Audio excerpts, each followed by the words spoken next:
बिस्मिल्लाहिर्रहमानिर्रहीम। आज की इस वीडियो में हम गैनाटोन टैबलेट का कंप्लीट रिव्यू करेंगे। गैनाटोन टैबलेट होती क्या है, इसके यूजेस क्या हैं, इसकी डोज क्या है और इसके साइड इफ़ेक्ट क्या हो सकते हैं। सबसे पहले बात करते हैं कि गैनाटोन टैबलेट होती क्या है। गैनाटोन टैबलेट गैस्ट्रोप्रोकाइनेटिक क्लास ऑफ ड्रग से ताल्लुक़ रखती है, जिसका एक्टिव इंग्रेडिएंट इटोप्राइड है। ये पेट के मुख्तलिफ अमराज के लिए इस्तेमाल की जाती है। अब गैनाटोन टैबलेट के यूजेस के बारे में बात करते हैं। गैनाटोन टैबलेट गैस्ट्रिक मोटिलिटी के जो प्रॉब्लम्स होते हैं, ज़्यादातर उनके लिए इस्तेमाल की जाती है। गैनाटोन टैबलेट गैस्ट्रिक मोटिलिटी यानी मैदे की जो हरकत होती है उसको बढ़ा देती है और खाना जल्दी हजम करने में मदद देती है।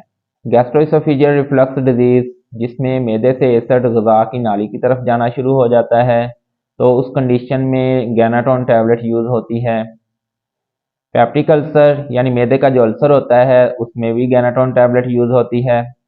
बदहज़मी के लिए गैनाटोन टैबलेट बहुत मुफीद है। गैनाटोन टैबलेट इस्तेमाल करने से भूख में इजाफा होता है। सीने की जलन के लिए गैनाटोन टैबलेट यूज़ होती है। मैदे की इन्फ्लेमेशन यानी मैदे की जो सोजिश हो जाती है उसके लिए भी गैनाटोन टैबलेट यूज़ होती है। पेट दर्द के लिए गैनाटोन टैबलेट यूज़ होती है। गैनाटोन टैबलेट की डोज की बात करें तो अडल्ट में इसकी डोज 50 मिलीग्राम सुबह, दोपहर और शाम खाना खाने से थोड़ी देर पहले इस्तेमाल करते हैं।